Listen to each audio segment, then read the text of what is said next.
Graças a Deus. Boa noite mais uma vez, para quem eu não vi. Deixa eu só arrumar esse som que eu tô achando um pouquinho estourado. Peraí. Som. Ei. Tá estourado, não tá? Ei. 1, 2, som. Ei. Melhorou? Som. Melhorou?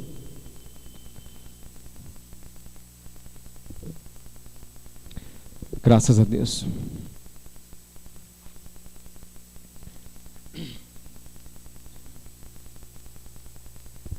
É o povo hoje com medo da chuva, né? Eu acho que eu acho que eu entendo porque que Noé ficou sozinho na arca, viu? Começou a chover o povo, ó. Eu não estou entendendo por que Noé ficou sozinho na arca. Mas graças a Deus estamos aqui. Só me organizar um pouquinho aqui.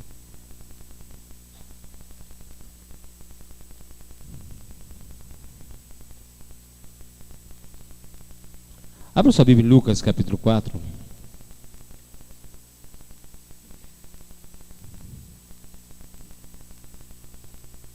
Lucas 4.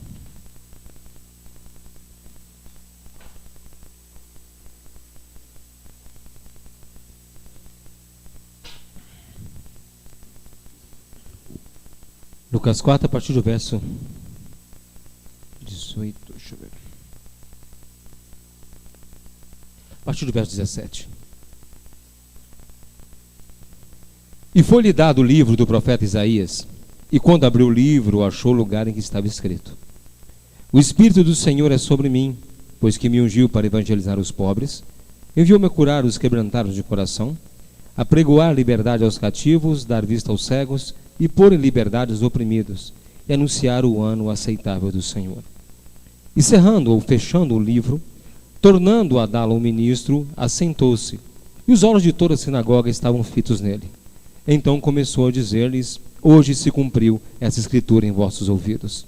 E todos lhe davam testemunho e se maravilhavam das palavras de graça que saíam da sua boca e diziam: Não é este o filho de José? E ele lhes disse: Sem dúvida, me direis esse provérbio: Médico, cura a ti mesmo. Faze também aqui na tua pátria tudo o que ouvimos ter sido feito em Cafarnaum. E disse: Em verdade vos digo que nenhum profeta é bem recebido em sua pátria. Em verdade vos digo que muitas viúvas existiam em Israel nos dias de Elias, quando o céu se cerrou por 3 anos e 6 meses, de sorte que em toda a terra houve grande fome. E a nenhuma delas foi enviado Elias, senão a Sarepta, de Sidom, a uma mulher viúva. E muitos leprosos haviam em Israel no tempo do profeta Eliseu, e nenhum deles foi purificado, senão Naamã o Ciro. E todos na sinagoga, ouvindo essas coisas, se encheram de ira. E levantando-se, expulsaram da cidade e o levaram até o cume do monte, em que a cidade deles estava edificada, para dali o precipitarem. Ele, porém, passando pelo meio deles, retirou-se. Graças a Deus. Senhor Jesus Cristo, muito obrigado, Senhor, pela tua palavra. Obrigado, Deus, pela mensagem, Deus Santo, pelo teu Espírito de vida que emana da tua palavra, Senhor. Nos abençoe, Senhor bendito, que sejamos tocados por esta vida. Essa vida do Espírito que toca em nós e nos transforma a cada dia. Nós te pedimos no nome poderoso de Jesus Cristo. Amém. Graças a Deus. Pode se assentar.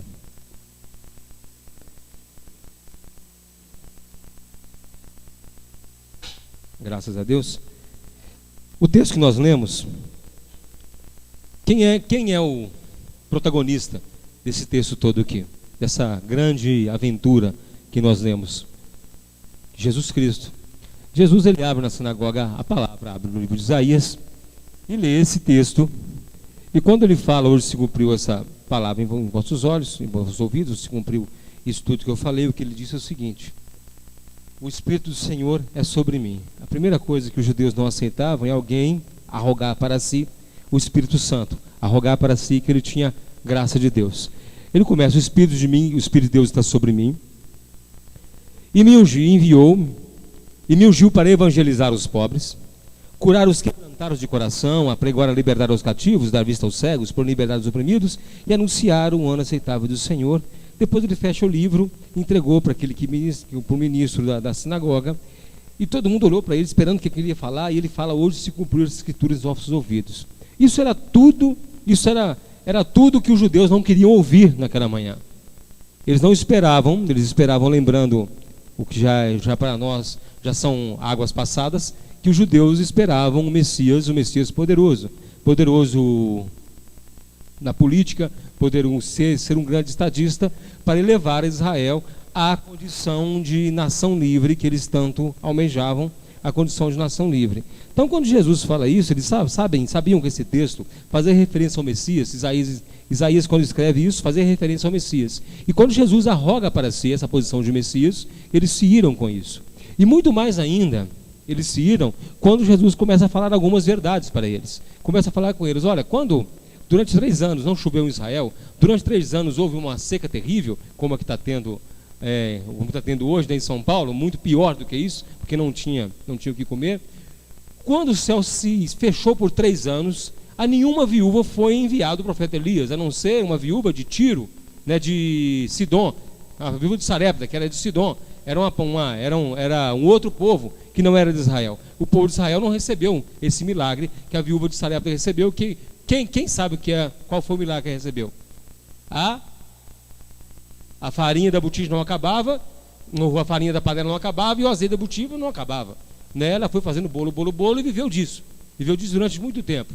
Nenhuma viúva de Israel recebeu isso. Depois ele fala também: havia muitos leprosos em Israel quando veio Naamã, o Ciro, também, e ele foi curado pelo profeta Eliseu. Nenhum outro leproso de Israel foi curado na mesma época, porque Deus assim não quis. Então Jesus está falando o seguinte: não adianta vocês acharem que são e vocês não são. Não adianta vocês acharem que detém todo o conhecimento e sobre vocês é toda a graça de Deus, porque as coisas não são assim para vocês. E eles se iraram muito e levaram Jesus para o alto do monte, para dali julgar ele dali para cima. Por quê? Estava previsto na lei de Moisés que quem blasfemasse seria lançado do alto do monte. E Jesus passa no meio deles e vai embora. Ninguém consegue botar a mão de Jesus. Agora eu pergunto para vocês: o que nós temos a ver com isso? O que isso quer dizer para nós? Vou falar hoje de 2 tipos de evangelho. 2 evangelhos.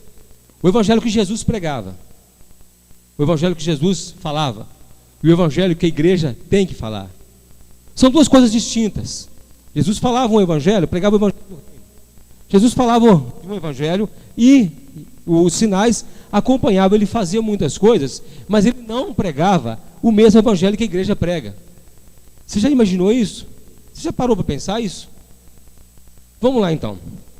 Quando ele fala de si, quando Jesus pregava o evangelho, ele falava de si mesmo, falava do Filho do Homem, e falava dele, eu faço isso, eu estou ungido para curar os leprosos, para dar vista aos cegos, eu faço isso tudo. Ele tinha propriedade de encher a boca e falar que ele faz. Ele tinha autoridade, ele é Deus, ele é o Messias. Só ele podia falar que ele fazia, nenhum outro mais fazia. Nenhum outro mais tinha poder na sua época de fazer o que ele fazia. Apesar de que, nos tempos passados, aconteciam milagres no meio do povo de Israel, aconteciam sinais no povo de Israel, mas ninguém arrogava para si o poder. Moisés nunca arrogou para si que ele abriu o mar vermelho, ele bateu na pedra e saiu água. Ele falava que Deus abriu o mar vermelho, até mesmo por intermédio dele, mas ele sempre julgava para Deus. Jesus foi o único que falou: eu faço todas as coisas, eu tenho o poder, eu faço isso. Então a primeira coisa, o evangelho de Jesus é um evangelho pessoal, é um evangelho que ele fala dele, ele se proclama a si mesmo, ele é o representante dele mesmo, ele representa ele mesmo, porque ele é Deus. Ele não precisava anunciar outro, porque ele é a síntese de todas as coisas, ele é a encarnação do próprio Deus. Então ele falava dele mesmo. E aqui, quando ele expõe essa verdade para eles, expõe essa verdade para os judeus, causa ódio. Então o evangelho de Jesus, qual era a reação do povo diante do evangelho de Jesus? Qual era a reação dos religiosos que estavam presos ao conhecimento humano, estavam presos à lei, estavam presos aos rituais, estavam presos à religião? Qual era a reação de quem ouvia Jesus, que batia no peito e falava: eu sou? Quando ele vai ser preso no jardim do Getsêmani, os soldados romanos, mais a guarda do templo, chega procurando Jesus, e Jesus pergunta para eles: a quem buscais? Ele falou assim: a Jesus de Nazaré. Ele diz: eu sou. E o que acontece com os guardas? Todos caem por terra. Todos caem por terra. Por quê? Ele faz essa alusão, essa palavra eu sou. O único que podia falar eu sou era o próprio Deus. Quando Moisés vai até Deus, quando Deus vai até Moisés e fala assim: vai até Faraó e fala que eu estou chamando, estou mandando Faraó libertar meu povo, papapá. Aí Moisés pergunta para ele: Quem eu vou falar que me enviou para que eles creiam em mim? Que nome eu vou anunciar para o povo de Israel para que eles saibam que foi o Senhor que me enviou? Qual é o seu nome? Qual foi a resposta de Deus? Diga a eles que eu sou te enviou. Então o nome de Deus, eu sou. Só Ele pode falar eu sou. Só Ele conjuga o verbo eu sou no gerúndio, como se fosse eu sendo. Eu continuo existindo, porque Ele é o único que era, que é e que há de ser, e tudo ao mesmo tempo. Só ele detém toda a estrada da eternidade. Só Deus enche a boca em qualquer hora, em qualquer era, e pode falar eu sou. Só Ele pode falar eu sou antes de existir o mundo. Só Ele pode falar eu sou depois de não existir mais nada. Só Ele pode falar eu sou durante toda a história, porque Ele sempre foi e sempre será Deus. Quando Jesus se apresenta como representante de Deus, como Filho de Deus, como Deus encarnado, a reação é terrível. A reação do meio religioso é terrível. Agora, os pobres de espírito, aqueles que procuravam a solução de Deus, procuravam alguma coisa, quando Jesus só anunciava para eles, o que eles faziam? Recebiam de bom grado. As viúvas, em toda a sua dificuldade, quando viam a palavra de Jesus, iam atrás. Os pobres iam atrás, os cativos iam atrás, os cegos iam atrás e enxergavam, os coxos iam atrás e andavam. Então, aquele que cria nele recebia sinal, que é aquele que cria em quem? Em Jesus. Recebia um sinal, recebia alguma graça, recebia algum milagre, e ainda que não recebesse alguma graça física, ele era novo nascido, recebia perdão dos pecados, recebia alguma coisa. Então o evangelho de Cristo, o evangelho dele fazia o quê? A libertação, e trazia salvação. João 3,16, ele fala o quê? Para para as pessoas crerem nele, porque Deus amou o mundo de tal maneira que Deus é o Filho unigênito, para que todo aquele que nele crê não pereça, mas tenha vida eterna. E qual é o evangelho da igreja? O evangelho da igreja, a igreja pode pregar que ela faz, que ela salva, que ela é o próprio eu sou? Não, nós anunciamos a Cristo. Agora eu te pergunto, anunciamos a Cristo encarnado? A Cristo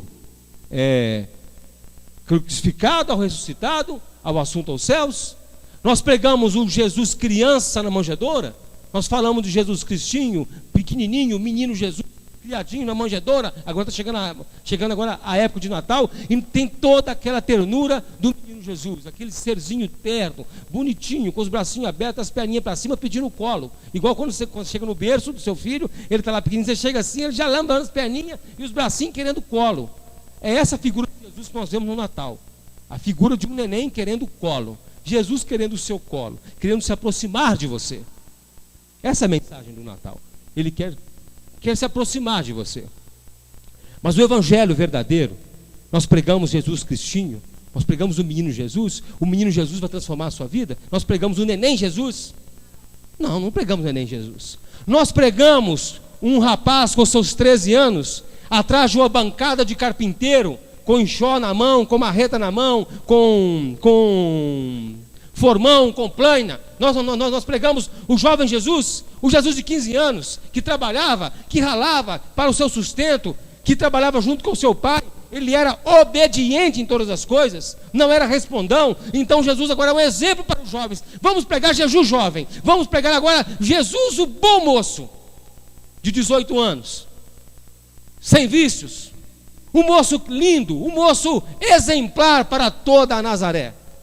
Um moço que todo mundo olha e fala: olha, lá vai ali Jesus, o filho de José. Já vai Jesus, o filho de Maria. Já vai Jesus e os seus irmãos. Olha Judas com ele, o irmão dele. Olha as irmãs dele, que lindas. Nós pregamos Jesus então, o Jesus família, o Jesus comunitário, o Jesus que é um bom filho, que é um Jesus que transforma a sociedade em que ele vive, que influencia todos os jovens da sua época, que transforma a sua geração. É esse Jesus que nós pregamos? A igreja prega esse Jesus? Não, isso não é evangelho. O Jesus nenenzinho não é evangelho. O Jesus trabalhador numa marcenaria não é evangelho. O Jesus boa praça não é evangelho. Então agora vamos no Jesus com seus 25 anos, já sabendo toda a Torá de cor, sabendo recitar os profetas de cor, sabendo a lei, os salmos, sabendo a lei de Moisés, sabendo tudo, todos os rituais ele sabia de cor. Ele participando da Páscoa, ele sendo ativo na sua sinagoga. Agora ele já muda para quem? Para Cafarnaum. Ele mora em Cafarnaum agora, na beira do mar. Então é um Jesus bronzeado, é um Jesus trabalhador, experimentado nos trabalhos, que está lá em Isaías, é um Jesus musculoso que trabalhou, é um Jesus alto, é um Jesus bonito, é o rapaz bonito, o mais bonito de Cafarnaum, que tem até uma casinha, simplesinho, mas tem uma casinha. Então agora é o Jesus bem-sucedido, Jesus bonito, o Jesus que tem algo para falar, para transmitir. Esse é o Evangelho de Cristo? É esse. Agora nós vemos um Jesus com 30 anos sendo expulso da sinagoga. Com 30 anos, sendo expulso da sinagoga, pelo que ele falava.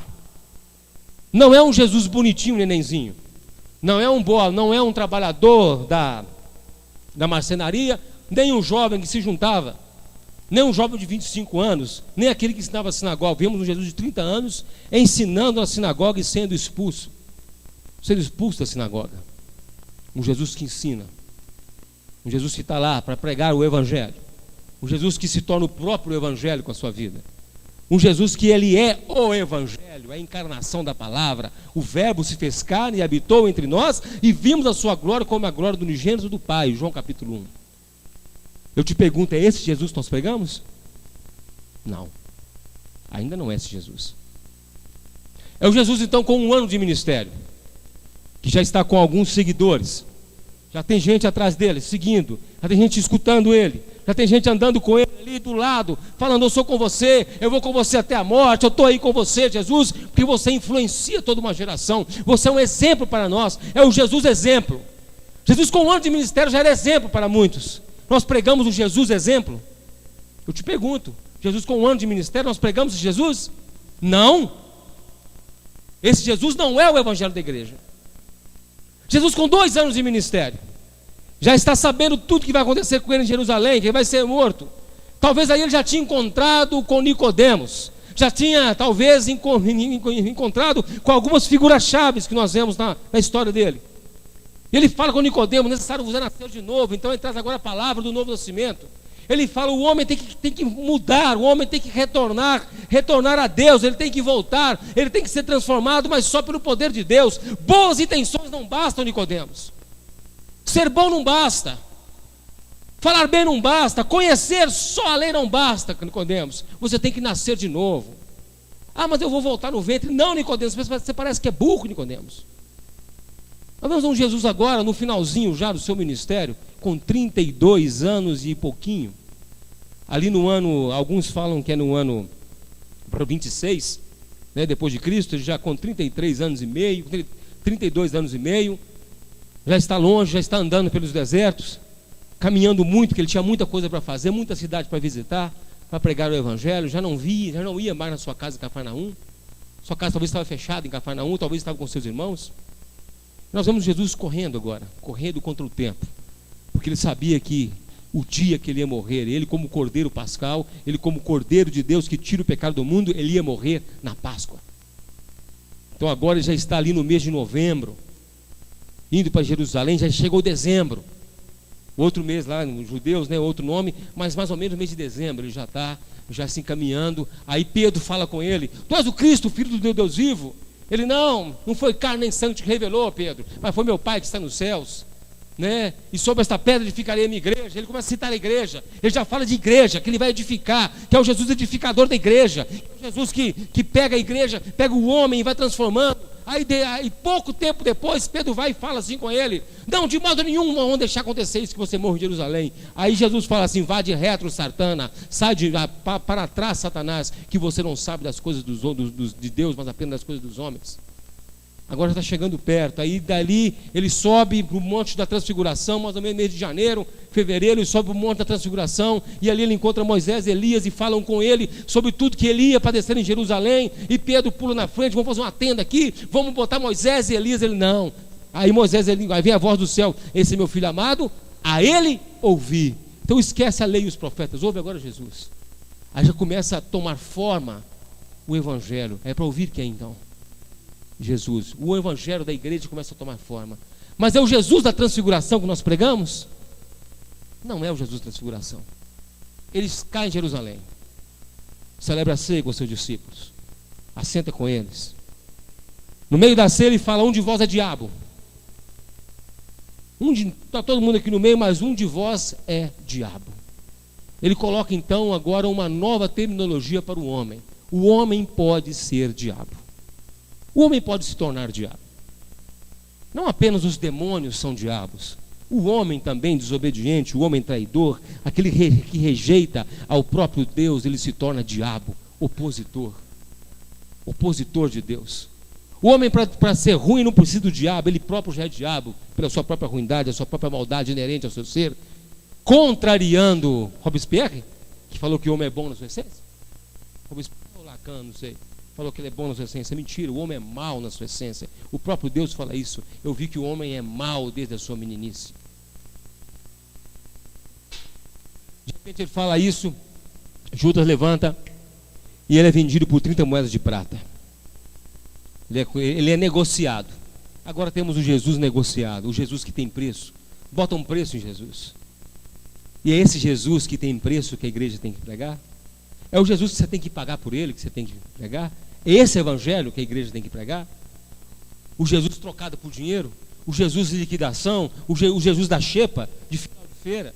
O Jesus sendo oferecido como mercadoria do Paraguai em toda esquina? É esse Jesus que a igreja prega? É esse evangelho? Não é esse evangelho que a igreja prega. Não é um Jesus vendido.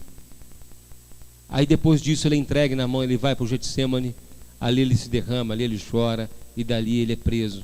Ele é traído e é preso. Ele grita lá no Getsemane: a quem buscais? Ah, Jesus de Nazaré. Eu que sou, e puf, cai no chão. É esse Jesus que nós pregamos? Que afronta os seus inimigos e joga por terra? O principal mensagem da igreja é o Jesus que joga os inimigos por terra? Que joga tudo por terra, com a palavra da boca dele, puf, joga tudo por terra? É esse Jesus da igreja? Que tem que ser pregado? Aí ele se entrega, ele se deixa entregar. Na verdade eu gosto de usar um pleonasmo, ele se deixa se entregar por si mesmo. Ele se entrega, ele fala com quem o prendeu, Herodes e Pilatos: você não poderia me prender se do céu não fosse te dar essa autoridade, porque eu me entreguei para você, por isso que eu estou aqui, porque ninguém tinha poder de prender a Jesus. Nós pregamos então um Jesus preso?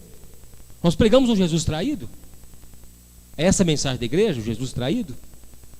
O evangelho da igreja então, vamos fazer um novo evangelho, o Jesus traído. Coitado de Jesus.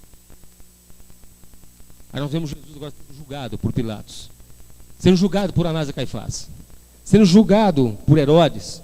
O Jesus julgado por 4 juízes iníquos, 4 julgadores iníquos: Herodes, Pilatos, Anás e Caifás. O poder religioso e o poder político julga Jesus. O poder religioso representado por Anás e Caifás, o poder político por Herodes e Pilatos. E a multidão, o poder do povo, porque a voz do povo é a voz, não é a voz de Deus. A voz do povo gritando: crucificam, é a voz do diabo, do opositor que se opõe a Deus. Prefiro Barrabás do que Jesus. Eu prefiro quem está no nível humano, em todos os seus erros humanos, que aí eu perto dele eu pareço bonzinho, do que Jesus do meu lado, porque se ele ficar do meu lado, aí eu pareço mal. Porque se eu ficar perto de alguém pior do que eu, quem vai ser o bonzinho? Eu, né? Agora, se eu ficar perto de alguém muito melhor do que eu, quem é que vai ser o pior? Eu. Então eu prefiro estar do meu lado Barrabás, com todas as suas agruras, todos os seus defeitos, porque assim os meus defeitos não aparecem, do que Jesus Cristo, que vai o quê? Vai aparecer tudo que eu sou de ruim.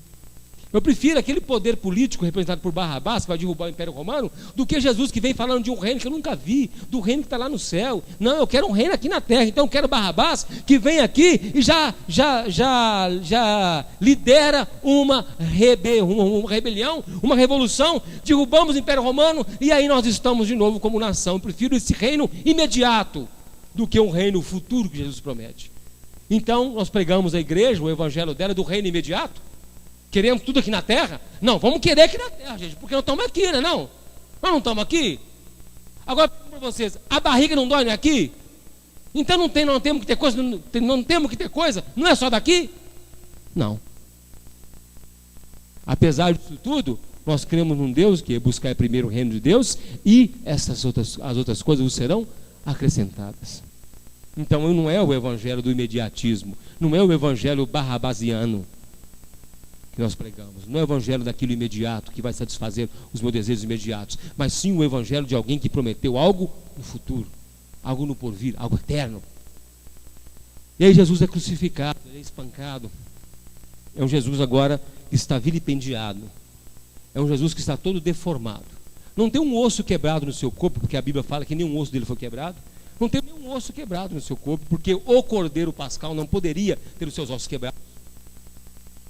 Ele não tem um osso quebrado, mas ele está todo arrebentado. A sua carne está moída. Está moída. Talvez a intenção, lógico, talvez ele sendo experimentado nos trabalhos, carregou muito peso, trabalhou com madeira, né, durante sua vida toda, serrando madeira, e serrava na mão. É naquele grupião, no grupião, né? No grupião, serrava no grupião, então ele devia ser forte. Então ele aguentou muita pancada. Aguentou muita pancada sem desmaiar, sem morrer de pancada. Então quando eles trazem ele para carregar a cruz, ele está todo arrebentado. A boca inchada, tanto tomar murro na boca, a cabeça toda inchada, por causa dos espinhos, as costas em carne viva. Então um Jesus coitado, um Jesus dilacerado. Esse Jesus que nós pregamos, a igreja prega o Jesus dilacerado. Nós devemos mostrar o Jesus dilacerado? Só? Não. Depois ele continua carregando a sua cruz. E aí ele chega ao Monte da Caveira. E ele é crucificado injustamente. Ali ele foi colocado para morrer. Como você coloca um bolo para esfriar, como você coloca uma comida para o passarinho comer, como você coloca alguma coisa, deposita e esquece, ele foi colocado ali para morrer. Colocaram ele para morrer. Vamos pregar o cara aqui e vão deixar o cara aí para morrer. Vamos deixar que o tempo o mate, que o sangue se esvazie, que ele morra sufocado, porque ele estava com os braços para cima, então ele morreu sufocado. Já não tinha mais sangue nele. Ele morre tanto pela ausência de sangue, pela sua pressão cai, a sua pressão cai muito, e ele em pé, ele com os braços para cima, a tendência era morrer sufocado. Mas como o Cordeiro Pascal na Bíblia, ele morria degolado e todo o seu sangue era esvaído, Jesus tinha que esvair o seu sangue. Então ele não morre por causa da sufocação, como alguns falam, porque na Bíblia, se o cordeiro morresse sufocado, era maldição. Se o cordeiro morresse sufocado, ele não prestava. Então você não pode falar que ele morreu sufocado. Ele passou por um momento de sufocação, mas ele morreu porque o seu sangue se esvaiu. Tanto é que quando o soldado fura do lado dele, sai um pouco de sangue e água. Já não tinha mais tanto sangue. Ele se esvai. A vida dele esvai, a vida escorre. Como um gelo no sol, a vida vai escorrendo. Ele morre na cruz. Aí eu te pergunto, a igreja prega o Jesus crucificado? Sim. Essa é a mensagem do Evangelho. A mensagem do Evangelho é Jesus Cristo crucificado. A mensagem do Evangelho é o próprio Deus se fazendo justiça por nós. É o próprio Deus experimentando a própria ira lançada sobre ele, no meu lugar ou no seu lugar. A vida toda pregressa, tudo que ele fez, tudo tem a sua importância, tem a sua hora. Mas o principal, o ápice de toda a obra de Cristo, não foi ele pregando, não foi curar enfermo, não foi botar cego para enxergar de novo, não foi ser um filho obediente, não foi nascer numa manjedoura, na pobreza. O sinal que ele era filho de Deus não foi ter nascido na manjedoura, porque naquela época em Jerusalém, muitos nasceram na manjedoura. Muitos nasceram nos currais, nasceram debaixo dos caminhos, nasceram em cima de lombo de burro, nasceram em cima de carroça. Igual hoje tem muita criança nascendo debaixo do viaduto. Então eles são Jesus? Só porque nasceram na pobreza? Não, isso não é sinal da divindade de Cristo. O sinal da divindade, do poder de Cristo, não é ele saber trabalhar com madeira. O sinal da divindade dele não é ele ser um jovem obediente, um jovem exemplo. O sinal da divindade dele não é ele com 18 anos arregimentar pessoas para estar andando com ele. Não é também sinal ele ensinar na sinagoga. Muitos ensinavam na sinagoga. Não é também sinal ter seguidores andando com ele junto. Muitos também tinham seguidores andando com ele. Os sinais começam a aparecer quando ele começa a falar de si mesmo e fala: eu sou o Filho de Deus, eu sou o Messias. A isso ninguém falava. Falavam, mas não provavam. Ele falava e provava. Tanto é que quando ele vai ressuscitar Lázaro, ele fala: eu estou fazendo, Senhor, Pai, me glorifica, para que eles creiam que o Senhor me enviou, porque ninguém havia ressuscitado um morto de 3 dias. Ninguém na história havia ressuscitado um morto que já estava morto há 3 dias. Talvez ressuscitado um outro, assim como na Bíblia, você vai discorrer na Bíblia, você vai ver milagres de ressurreição por quem? Elias, Eliseu. Você vai ver milagres de ressurreição, mas nunca um de 3 dias. Ele vai ressuscitar. Olha, para provar para vocês que Deus enviou, vou ressuscitar Lázaro, morto há 3 dias, fedendo, inchado, de barriga redonda. Ele dá um grito: Lázaro, sai para fora. E Lázaro veio para fora. Ninguém foi lá buscar Lázaro. Ele sai vivo lá de dentro. Aí os sacerdotes falaram: agora ele fez um sinal que não podemos negar. Agora ele fez algo que não tem jeito de contestar. Todo mundo viu. Quando ele cura o cego de nascença, também não havia registro de um cego de nascença ser curado. Os sacerdotes mandavam o cara calar a boca: não fala não, não anuncia não, não fala que você era de nascença não, porque ninguém tinha feito isso. Mas quando ele ressuscita Lázaro, aí os sacerdotes: agora não tem jeito, esse cara mesmo, agora nós estamos perdidos, vai acabar com o nosso império, vai acabar com a nossa vinha, vai acabar com o nosso domínio, porque Jesus corria por fora disso tudo. Ele não se alinhava com aquilo que explorava o povo, ele não se alinhava com aquilo que oprimia o povo. Pelo contrário, ele combatia. E aí chega no evangelho da igreja, Cristo crucificado. Por que Cristo crucificado? Qual a razão de Cristo ser crucificado? Qual a razão dele subir numa cruz e morrer ali? Isaías 53.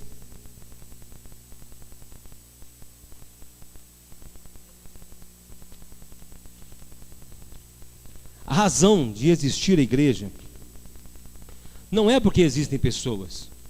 A razão de existir igreja não é porque existe um mundo, o planeta Terra.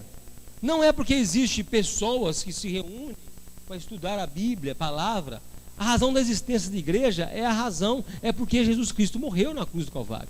Nós nos reunimos aqui debaixo do nome de quem? E quem é Jesus? É o próprio Deus. Isaías 53 descreve a morte dele e a decepção dele e a morte. Ele fala: quem deu crédito à minha? Ele ficou 3 anos pregando e ele pergunta lá: quem deu crédito à minha pregação? Tanto é que João 6,66, eu vou ler João 6,66, põe aqui, Sara. João 6,66. E é uma coincidência, né, interessante. João 6,66. Aqui, ó, João 6,66. João 6,66. Engraçado, né? O que fala? Desde então, muitos dos seus discípulos tornaram para trás e já não andavam com ele. Ainda no finalzinho da mensagem dele, do ministério dele, as pessoas vão embora. Ele falou assim, eles falam: duro esse discurso, quem poderá suportar? Aí, em João 6,65, o João 6,66 fala: e muitos dos seus discípulos foram embora. Foram embora porque não queriam andar mais com ele, porque ele falava coisa que ninguém falava, e as coisas que ele falava eram muito duras, porque expunha as pessoas. E aí Jesus fala, no João 6,67, fala que ele vira para o restinho dos discípulos que estavam com ele e fala assim: vocês também não querem ir embora, não? Vocês estão aí, vocês não querem ir embora também, não? Ecoa o quê? Ecoa Isaías 53, quem deu crédito à nossa pregação? E a quem se manifestou o braço do Senhor? E 53, 1. Quem deu crédito à nossa pregação e a quem se manifestou o braço do Senhor? Verso 3. Era desprezado o mais indigno entre os homens, homem de dores, experimentado nos trabalhos, e como um de quem os homens escondiam o rosto, era desprezado e não fizemos dele caso algum. Há muito tempo eu li esse versículo 3 e eu achava que ele se referia a Jesus na cruz, que as pessoas não olhavam para ele porque ele estava crucificado. Depois eu vim entender que eles não olhavam para ele enquanto ele pregava. Enquanto ele andava nas cidades, muitos viravam a cara para ele. Era desprezado o mais indigno entre os homens. Eles não viam dignidade nenhuma em Jesus. Eles achavam Jesus um maluco. Os irmãos de Jesus achavam dele um maluco. Eu não sei a referência. Falou que uma vez ele estava pregando na sinagoga e veio os irmãos deles com cordas para amarrá-lo porque ele estava lunático. Os irmãos de Jesus foram lá querer amarrar ele porque estava doido, falava que ele estava doido, porque ele falava veementemente contra o sistema religioso. E ninguém aceitava isso. Ele falava: vocês estão presos em uma coisa que não vai levar a lugar nenhum. Por favor, creiam em mim, eu sou o enviado de Deus. Aí os irmãos, ele está louco, está das cordas, lá vão amarrar esse cara, porque ele está ficando louco. Então, isso aqui eu achava que era na cruz. Não, é durante o seu ministério. Verdadeiramente, verso 4, ele tomou sobre si as nossas enfermidades, as nossas dores levou sobre si, e nós o reputamos por aflito, ferido de Deus e oprimido. Agora, por que ele passa por isso tudo? Verso 4. Mas ele foi ferido pelas nossas transgressões, moído pelas nossas iniquidades. O castigo que nos traz a paz estava sobre ele, e pelas suas pisaduras fomos sarados. Olha aqui. Ele foi ferido pelas nossas transgressões. O que é uma transgressão? Uma desobediência. Quantos desobedientes nós temos aqui? Não tem ninguém que é obediente a Deus 100%. Todos nós somos desobedientes. Todos nós somos pecadores. Todos nós pecamos. Você não consegue lembrar de todos os seus pecados de hoje. Você não consegue enumerar os seus pecados. Ainda se você levar só em conta os pecados dos 10 mandamentos, você já transgrediu algum deles hoje. E a Bíblia fala que se você transgride um mandamento, você transgrediu todos. Então, se você mente, você já transgrediu todos. Você já matou, você já roubou. É a mesma coisa para Deus. Mesma coisa. Então, nós estamos presos então num ciclo vicioso de pecado. Então, as nossas transgressões. Um ciclo vicioso de pecado. E depois ele vai mais além. E moído pelas nossas iniquidades. O que é iniquidade? O pecado praticado repetidamente, constantemente, fazem parte do caráter da pessoa. Fazem parte do caráter. Fulano, quando você pensa numa pessoa aí, que eu vou pedir para você lembrar de um mentiroso. Você lembrou de alguém aí? Do mentiroso? Que o cara só fala mentira. Você conhece alguém que só fala mentira? Todo mundo conhece alguém que só fala mentira. De 10 palavras que ele fala, 11 são mentiras. Você não precisa nem acreditar, você não leva em conta mais o assunto dele. Você escuta ele por educação e para depois ter assunto com o outro. O fulano me contou uma mentira hoje. Fulano me contou uma mentira hoje, pelo amor de Deus. Ele vira o que é assunto, motivo de chacota. Então, isso é iniquidade. A pessoa já não é mais conhecida pelo seu nome, é conhecida pela sua qualidade de erro. Fulano, safado. Lembra, pensa, todo mundo conhece alguém que é safado. Ele é casado, mas tem 52 mulheres e meia na rua. Porque meia porque sai com um traveco, né? Então 52 e meia, né? Todo mundo conhece um que não tá nem aí, que é safado. Então isso é iniquidade. Já faz parte do caráter da pessoa. Ladrão, pessoa que rouba. Pessoa que rouba, e rouba assim contumazmente. Ele rouba muitas vezes nem para levar para casa, no meio do caminho joga fora. Ele rouba, não vou chegar com isso em casa não, no meio do caminho joga fora, para não ser pego. Tem gente que é doente com isso. Isso é iniquidade. Então, além de pelas nossas transgressões comuns, ele também sofreu pelo nosso pecado particular. Não apenas da desobediência da raça humana, mas também pelo pecado particular de cada um. Agora, quem fez ele sofrer desse jeito? Nós estávamos então nisso, João 3,36, quem tem um filho tem a vida, mas quem não tem um filho, quem é o filho? Jesus. Então, traduzindo, quem tem Jesus tem a vida eterna, mas quem não tem Jesus Cristo, sobre ele permanece o quê? A ira de Deus. Então estávamos na condição de o quê? De sermos então expostos à ira de Deus o tempo todo. De repente nós cremos em Jesus, somos livrados dessa ira, porque nossos pecados, transgressões, tanto o nosso caráter quanto a nossa herança de pilantragem humana são perdoados em Cristo. Então eu saio então de debaixo da ira de Deus e venho para uma condição em que eu estou livre da ira de Deus em Cristo. Por que eu estou livre da ira de Deus em Cristo? Vamos ver um pouquinho mais na frente, vamos acabar isso aqui. o castigo que nos traz. Põe esse versículo para mim, Sara. Quando nós lemos esse versículo, quando nós lemos e você não vê escrito, ele soa engraçado, ele soa diferente. Isaías 53, 5. As pessoas costumam colocar um A craseado, mas ele não tem crase. Que nos entrega a paz. Porque quando a gente lê esse versículo, parece assim, ó, o castigo que nos traz a paz. Parece o castigo que nos leva até a paz. Não, é o contrário, é o castigo que traz a paz até nós. A paz que só Cristo pode dar. Deixe-vos a paz, a minha paz vos dou, não como o mundo. E o que é essa paz? Estamos agora apaziguados. Apaziguados com quem tinha uma ira sobre nós. Então ele traz essa paz, traz esse religare, essa religação do homem com Deus. Nós somos agora apaziguados com Deus. O castigo, aquilo que estava reservado para nós, estava sobre quem agora? Não está sobre mim, está sobre ele, e pelas suas pisaduras. O que é pisadura? Quem já andou em cavalo aqui? Né? Quando você pega uma pisadura de cavalo, você fica meio assim, né? Porque fere, machuca, de tanto esfregar. Assadura é uma assadura. Então, o que? Pelo quê? Pela insistência do castigo sobre ele, nós somos sarados.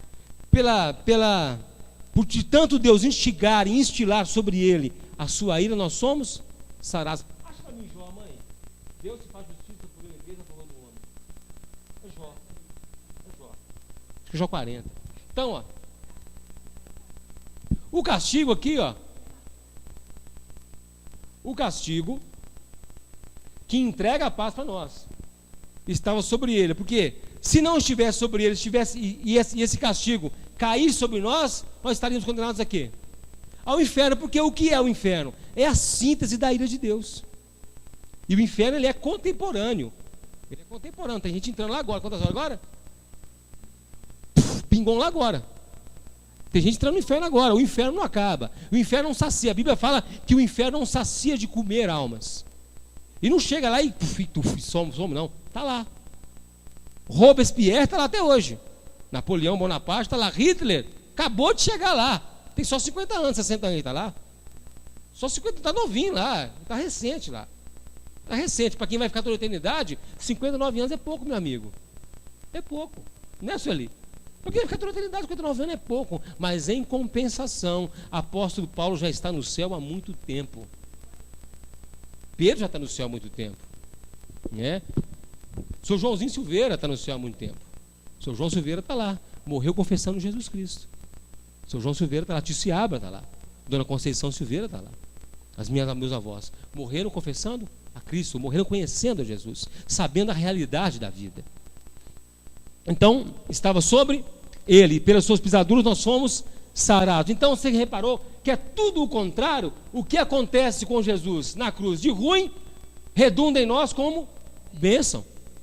Então, ele se coloca em nosso lugar. Agora, por que isso? Olha, vem lá agora, vamos ver. Verso 6. Todos nós andamos, repara o verbo não é andávamos, o verbo não é andaremos, o verbo está aqui no presente, todos nós andamos. Isso vale tanto para o povo da Idade Média, como para o povo de Cristo, da época de Cristo, quanto o povo contemporâneo de Isaías. E tanto o povo de hoje também. Todos andam como o quê? Ovelhas desgarradas, sem obediência a ninguém.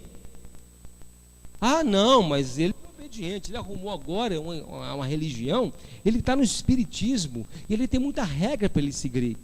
Ele está na maçonaria, olha, é uma sociedade filantrópica. Ele está ali agora, ele segue o Rosa Cruz, ele segue isso, segue aquilo, segue outro, ele segue o Seixonoye, a igreja messiânica, ele segue ali o Santo Daime, só fala coisa boa.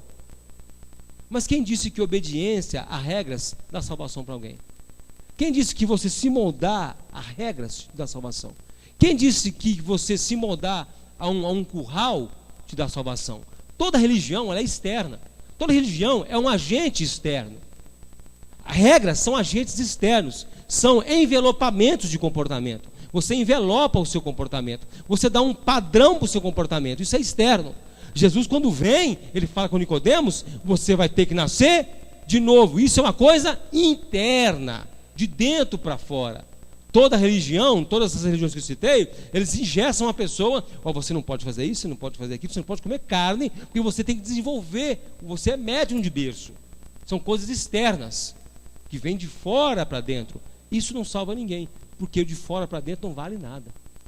Tem que ter o quê? Transformado por dentro. É só o cristianismo que promete isso, a transformação interna do homem. Nenhuma outra religião promete isso. Nem budismo, nem islamismo, nada promete isso. Só o cristianismo fala de Deus habitando dentro do homem. Nenhuma religião prega isso. Apenas na palavra que se diz isso.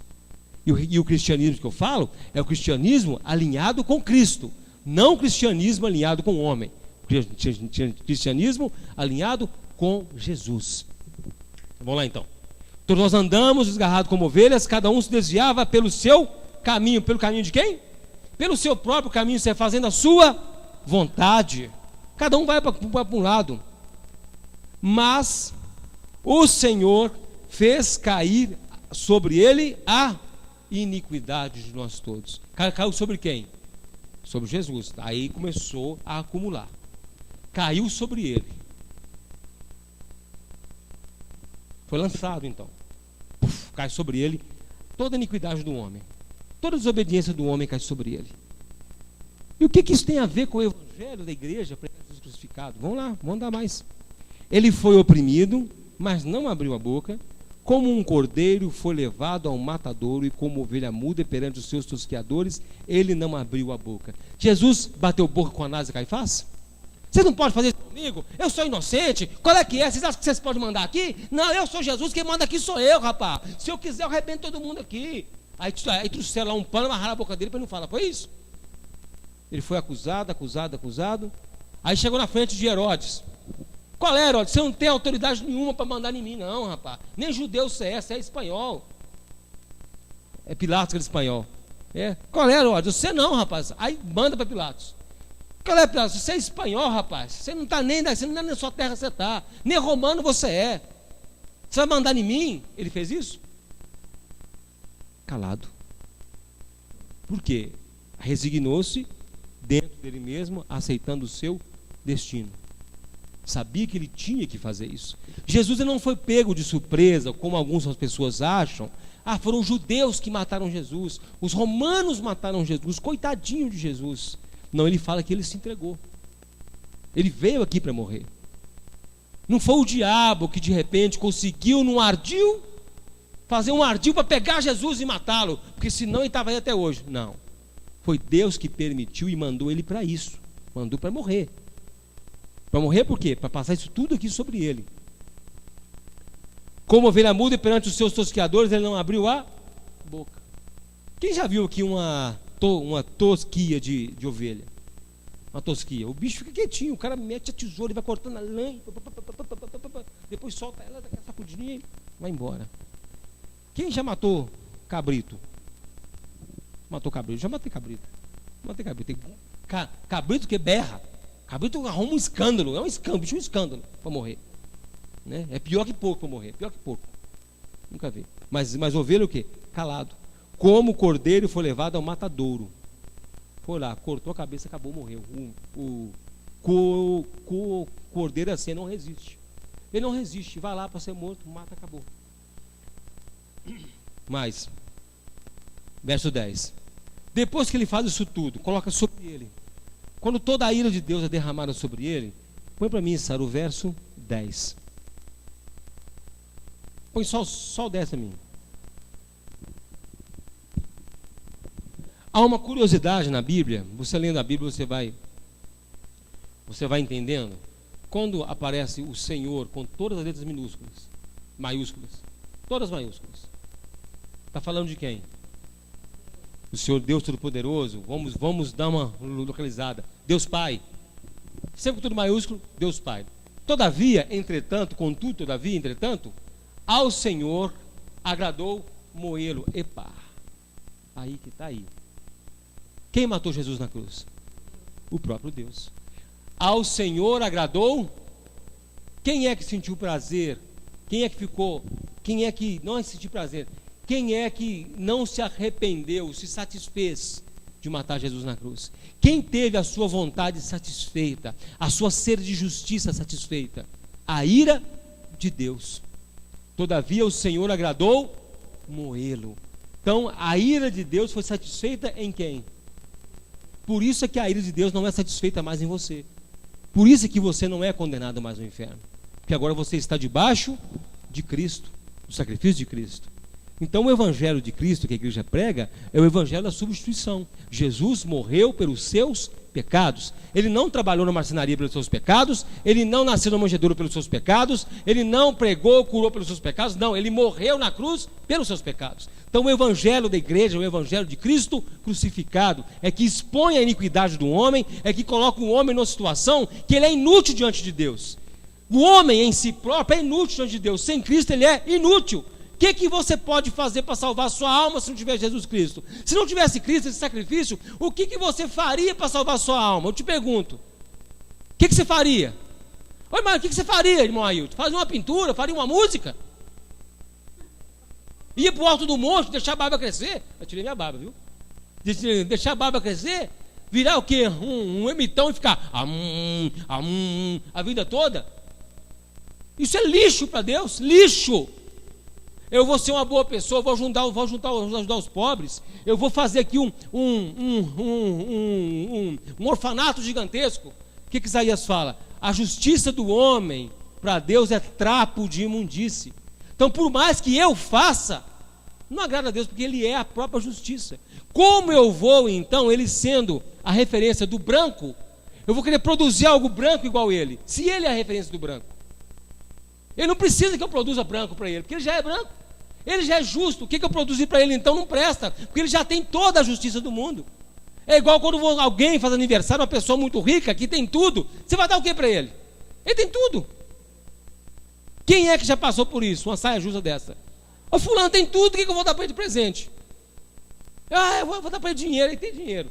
Eu vou dar para ele, já tem isso, eu vou dar joia, já tem. O que eu vou dar para ele? Nada, eu vou dar nada para ele, porque ele não precisa de mais nada. Deus não precisa de nada do homem, nada.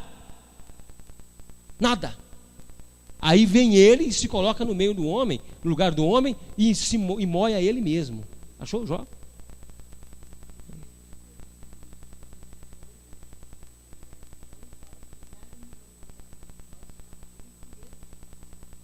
É isso. Guarda isso aí. A Senhor fazendo enfermar, quando a sua alma se puser por expiação. Expiação do? O que é expiação? Expiação é olhar? Olhar assim, espiar? Sacrifício. Expiação o que? Aniquilar. Aniquilação do pecado. Pecado de quem? Jesus tinha pecado? Não. Então como é que ele está como expiação do pecado? Pecado de quem? Do homem. O meu, o seu, o nosso pecado. Por isso é que a mensagem da igreja é a mensagem da cruz, que fala de vida e morte. A mensagem da igreja do evangelho fala de vida e morte. Aqui nós tratamos de vida e de morte. Não tem outro assunto. É o que? Expiação do pecado. De quem? Do homem. Do meu pecado. Eu vejo o meu pecado aqui. Eu vejo tudo que eu já cometi hoje. Eu falo assim, Senhor, tem misericórdia de mim. Ele está incluído aqui. Ele está incluído aqui. Mas aí tem a promessa. Ele verá a sua posteridade. Que posteridade? A igreja. Sobre esta pedra edificarei a minha igreja. Prolongará os seus dias. O que é prolongará os seus dias? A vida eterna. A vida com abundância, a vida eterna. E o bom prazer do Senhor prosperará na sua mão. Prazer de quem? Romanos 8, né? Transformai-vos pela renovação do vosso entendimento. Romanos 12. Transformai-vos pela renovação do vosso entendimento, apresentei vossos corpos como sacrifício vivo, santo e agradável a Deus, para que é o vosso culto racional. Para que nós experimentamos o quê? A boa, perfeita e agradável vontade de Deus. a boa, perfeita e agradável prazer de Deus em nós. Tendo com que isso? Com Cristo. Só assim se conhece a Deus. Não há outra maneira de conhecer a Deus. Você pode fazer teologia no Isabela Hendricks. Você pode cursar 4 anos de teologia no Isabela Hendricks. Você pode fazer mestrado, pós-graduação. É o melhor curso de teologia de Belo Horizonte. Ele é da Mackenzie, em São Paulo. É o mesmo da Mackenzie, né? Mackenzie? O mesmo da Mackenzie, em São Paulo. Você pode fazer 4 anos de teologia na Isabela Hendricks. Você pode fazer um mestrado, uma pós-graduação, um MBA, MBB, MBC, MBD, MBI. Você pode fazer o que for. Se você não tiver Cristo, você não conhece a Deus. Você não sabe quem é Deus. Você vai ouvir uma história de alguém que você ouve falar, mas não conhece, igual o Jó falou, conhece de andar com ele. É só através de Jesus Cristo. Então a igreja prega Cristo crucificado. O que passar disso, o que sobrar disso, vamos lá em Gálatas. Vem com Coríntios, desse Coríntios. Olha Coríntios. Crucificado, escândalo para os judeus e loucura para os gregos. Por que escândalo para os judeus? Porque os judeus não aceitavam o Messias, homem. E por que loucura para os gregos? Porque o grego representava a sabedoria, toda a filosofia. Então, tanto para a religião quanto para a ciência, Jesus é um escândalo, é uma coisa esquisita, eles não aceitam. Vamos lá, vamos mais. Então, Gálatas, deixa eu pegar aqui. Gálatas 3, de 1 a 9.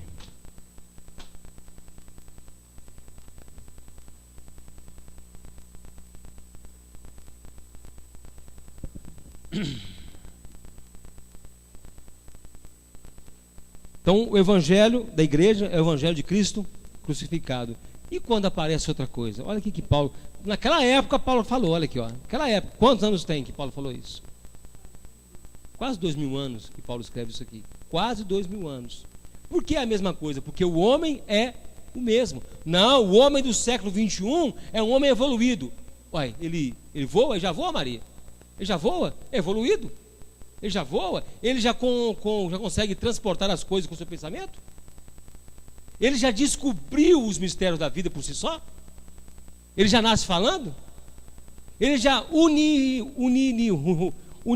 todo mundo debaixo de uma língua, de uma crença só? Como que evoluiu? Somos a mesma coisa, as mesmas fronteiras, as mesmas divisões, as mesmas xenofobias, os mesmos racismos, a mesma violência. O que é isso? Que homem que evoluiu? Onde? Piores, mas só piorando.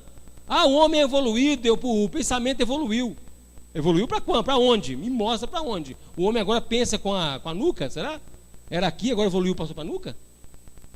Não, o homem é o mesmo, meu amigo. As mesmas dores, as mesmas dúvidas, as mesmas crises existenciais, as mesmas dores. Se você pegar alguns textos dos gregos, antes de Jesus Cristo, você vai ver que são atuais. Se você pegar textos de Santo Agostinho ou Agostinho de Hipona para nós, você vai ver que são atuais. Você pega textos de João Calvino, são atuais, de 500 anos atrás. Você pega pregações de Jonathan Edwards, de 500 anos atrás, pode ser pregada hoje tranquilamente, porque o homem é o mesmo. Você pode pegar, é a mesma coisa. Pode pegar então, pode pegar qualquer escrito antigo, é hoje, é a mesma coisa. O homem não muda, o homem, a sua essência é a mesma. Aí vocês vão a mesma coisa. Aí vem Paulo escreve: ó insensatos Gálatas. Ele primeiro chama os caras de insensato, né? Por que é insensato?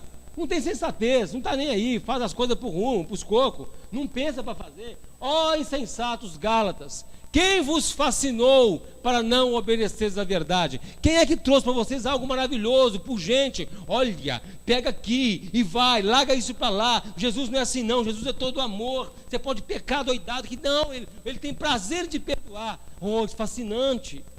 Você quer ver uma coisa que é fascinante? O Deus dos Espíritas.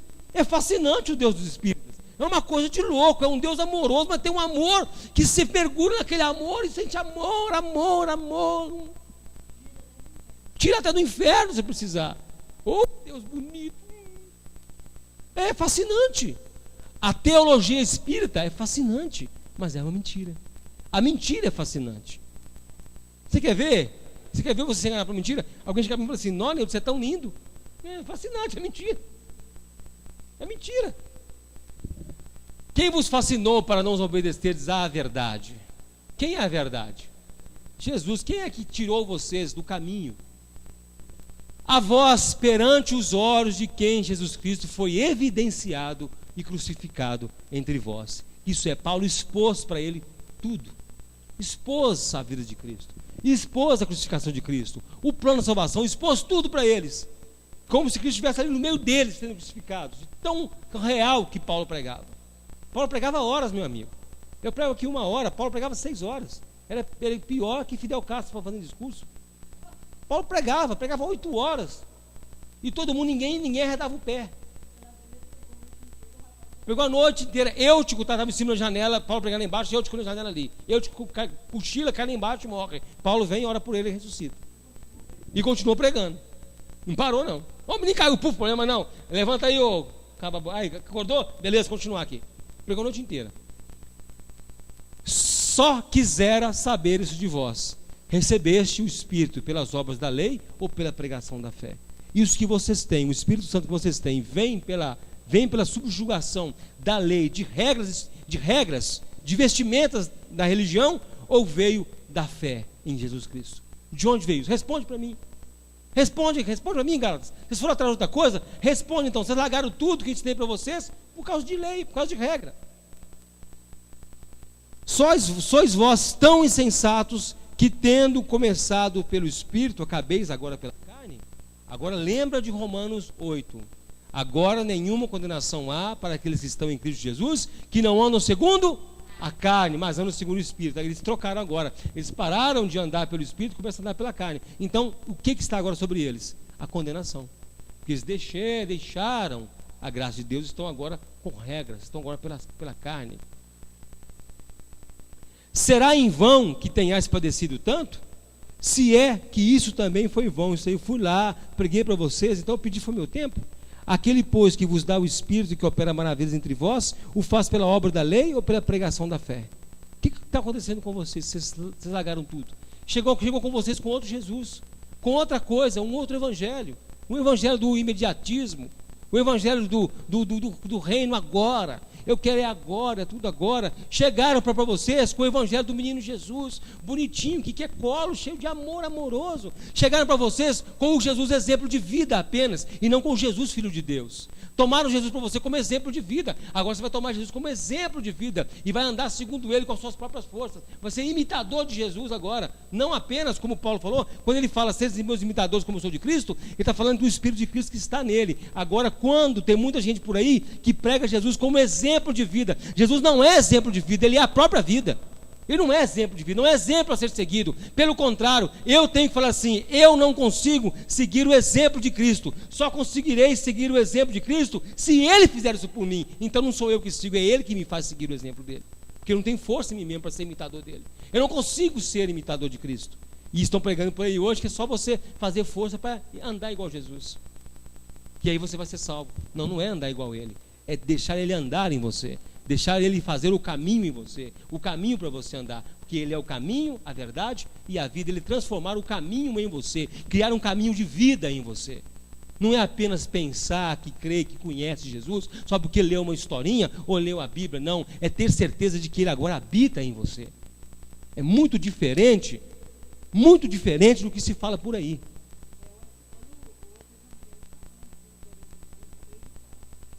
Vou encerrar com isso. 2 Coríntios 11, 3 e 4. Está aqui. É o outro evangelho, que não é Cristo crucificado. É um outro evangelho bonitinho. Só tem beleza e tudo de bom.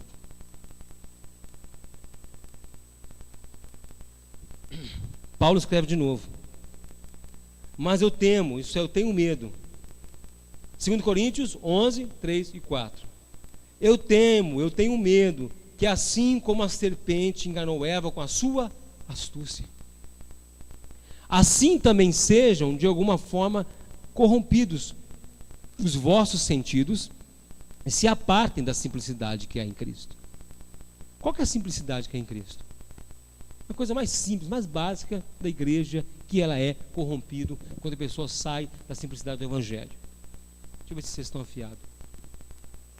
A hierarquia da igreja. Quando está no Evangelho, a simplicidade de Cristo está na hierarquia da igreja. Jesus é o cabeça da igreja. E ponto final. Isso é a simplicidade. Quando cai fora da simplicidade de Cristo, nós temos Cristo, o cabeça do apóstolo, que é o cabeça do bispo, que é o cabeça do pastor, que é o cabeça da igreja que manda todo mundo. Aí já começa a complicar, que cai na hierarquia humana. Mas a simplicidade de Cristo, a mais básica é essa. Eu sou igreja e Cristo é o cabeça da igreja. Acabou. Acabou. Não precisa de muita coisa. Então, eu fico preocupado que você se aparte da simplicidade que é em Cristo. Outra coisa, eu creio que Cristo morreu pelos meus pecados. Eu creio em Jesus Cristo. Eu creio na minha salvação. Não há nada agora que eu possa fazer que acrescente algo ao sacrifício de Cristo, porque o sacrifício dele é absoluto. A simplicidade do Evangelho. O sacrifício de Cristo, ele é absoluto. Não precisa de nenhum complemento. Simplicidade de Cristo. Quando sai da simplicidade, fala assim, não, você tem que sacrificar. Você tem que fazer por onde ser salvo. Você tem que sacrificar aqui no altar, para você continuar sendo salvo. Sai fora da simplicidade de Cristo e cai na escravidão de homem. É isso que Paulo está falando. Vocês estão saindo da coisa que é certa, e estão criando coisa para vocês. O vosso sentido se aparta da simplicidade que é em Cristo. Porque se alguém vos pregar outro Jesus, que nós não temos pregado, isso é outra forma de Jesus, um outro ser que tem o nome de Jesus, que não é Jesus, ou se recebeis outro Espírito que não recebeste, isso é, não, irmão, você precisa disso, daquilo outro, você precisa da unção disso, daquilo, não, você precisa apenas do Espírito Santo habitando em você, é só disso. Não tem batismo de fogo, batismo de não sei o que lá mais, e papai, reteté, saramandai, não precisa nada disso. Você precisa do Espírito Santo transformando a sua vida, transformando o seu caráter, é isso que você precisa. E se recebeis outro Espírito que não recebestes, ou outro Evangelho que abraçaste, receber outro Evangelho. Aonde está esse outro Evangelho na Bíblia? Ele está no Evangelho. Está na Bíblia esse outro Evangelho. Tudo isso te darei se prostrado e me adorares. O Evangelho de Satanás. O Evangelho do imediatismo. O Evangelho barrabasiano. Da prosperidade. Toma isso tudo aqui que Deus vai te dar. Isso tudo aqui no mundo. Esse é o outro Evangelho que Paulo está falando. O outro Evangelho. Se vos anunciou o outro Evangelho, que seja... Que é passado com razão sofrereis, porque penso que nada fui inferior aos mais excelentes lá em cima. Outro Evangelho que com razão os sofrereis. O que ele está falando aqui? Pode aparecer gente falando de outro Espírito, outro Jesus e outro Evangelho, mas nós pregamos a Cristo crucificado, que é suficiente para a minha salvação. E o que me importa, meu amigo, é morar no reino de Deus, é ser salvo e ir para o céu. Isso é que é a maior graça que o homem pode receber.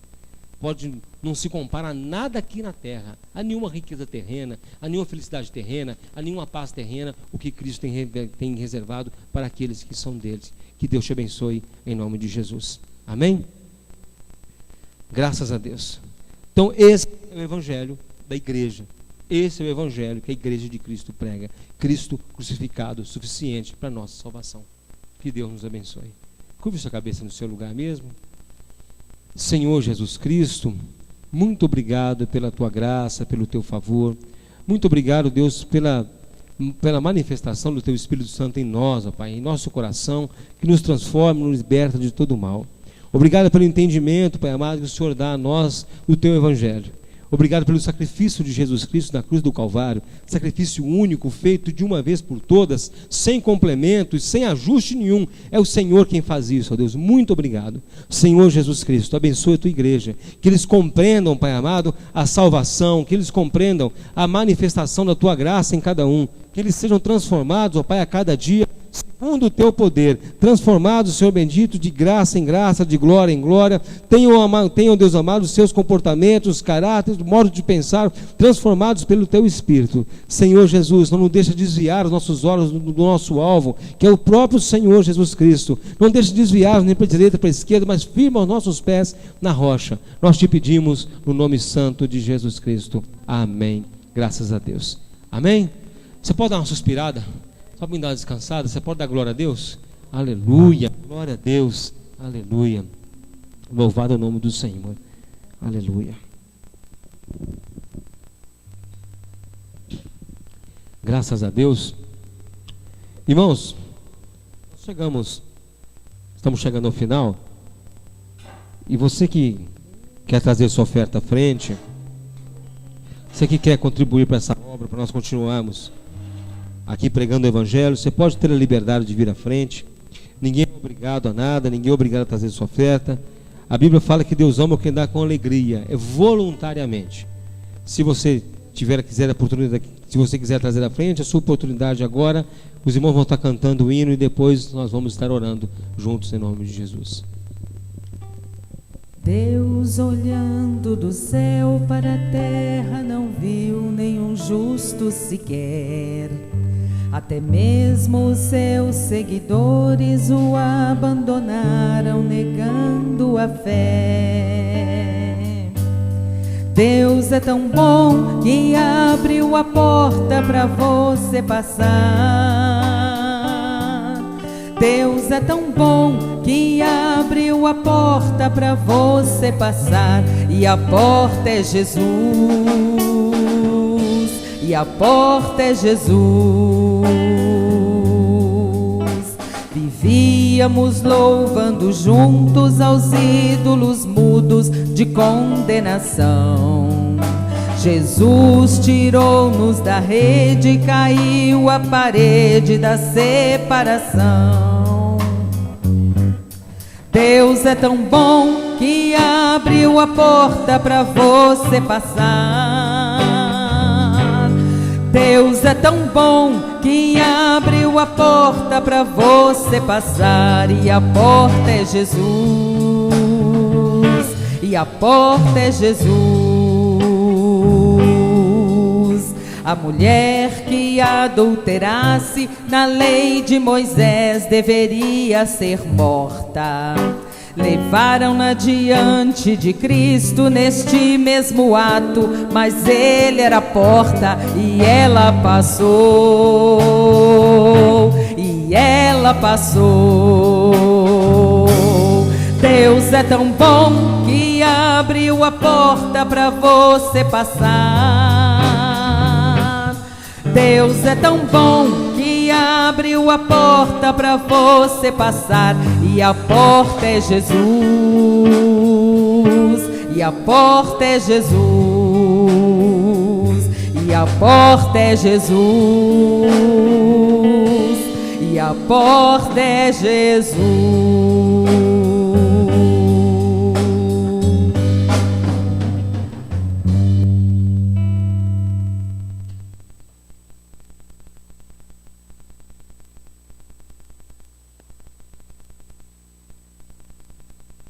Senhor meu Deus, não é Deus como barganha ou como troca com o Senhor que o Deus trazemos as ofertas à frente, ó Pai. Não é como Deus, como fazendo, Deus amado, pressão contigo, não, Deus. Agradecendo ao Senhor, reconhecendo que tudo vem das tuas mãos. A nossa saúde, ó Deus amado, a vontade de trabalhar, a nossa inteligência para trabalhar, para sermos, ó Pai, eficientes, vem do Senhor, ó Deus. Nós agradecemos ao Senhor porque sabemos que tudo vem das tuas mãos. Nós te agradecemos e clamamos ao Senhor que continua sendo conosco. Senhor, nos abençoa, nos dê sabedoria. Deus, seja qual for a natureza da nossa ocupação, desde a dona de casa, estudante, até nós que trabalhamos fora, que o Senhor nos guarde, Deus, e nos abençoe no nome de Jesus Cristo. Amém? Amém, graças a Deus. Irmãos, na quarta-feira nós estamos aqui, nós juntamos o culto de quarta-feira, de sexta-feira no de quarta-feira. Então, sexta-feira, por enquanto, não estamos tendo culto mais não. Estamos fazendo tudo na quarta-feira. Então, você está convidado para estar aqui na quarta-feira com a gente, em nome de Jesus, e que o Senhor te abençoe. Vamos encerrar, em nome de Jesus Cristo. Me despeço dos irmãos que estão nos acompanhando pela internet. Que o Senhor te abençoe, aí na sua casa, onde você está, no seu lugar. Os irmãos lá de, como é que chama? Lafayette, que estão nos acompanhando essa semana. Deus te abençoe, o irmão Wesley e o irmão Gilberto, das Lafayette. Deus te abençoe em nome de Jesus. Vamos ficar de pé, já vamos encerrar. Jéssica está aqui, né? Jéssica está aqui essa noite. Deus abençoe ela grandemente, dá uma recuperação excelente para ela. em nome de Jesus. Depois nós vamos estar orando para ela ali no cantinho dela, para não precisar vir aqui na frente, né? Nelimar também está sendo muito abençoada. Graças a Deus, o Senhor é que faz isso tudo conosco. Senhor Jesus Cristo, muito obrigado. Muito obrigado, meu Deus, por esse dia, por essa noite em que nós nos reunimos aqui. Sabemos que vamos colocar o nosso pé ali para fora, que é o nosso culto diário, meu Deus. Colocaremos o nosso pé para fora, enfrentaremos os nossos medos, o nosso próprio eu, Pai amado. Isso aqui é difícil. Isso, ó Pai, que torna difícil ser cristão, ó Pai. É quando nós encaramos nós mesmos, ó Deus. Tem misericórdia de nós. Tem misericórdia das nossas fraquezas. Tem misericórdia daquilo que nós nos achamos muito fortes também, ó Pai. Tem misericórdia. Senhor, nos fortalece a nossa fé. Nós estamos, ó Pai, começando uma semana, não sabemos o que essa semana nos reserva. Não sabemos, ó Pai, as surpresas dessa semana, onde o Senhor sabe de todas. Seja qual for, ó Pai amado, nós sabemos, ó Deus, que temos o Senhor conosco. Que seja qual for a situação, o Senhor está conosco. Senhor, nós te agradecemos. Agradecemos pela nossa vida, pelo dom de viver, pela alegria de estarmos vivos e conhecermos o Senhor.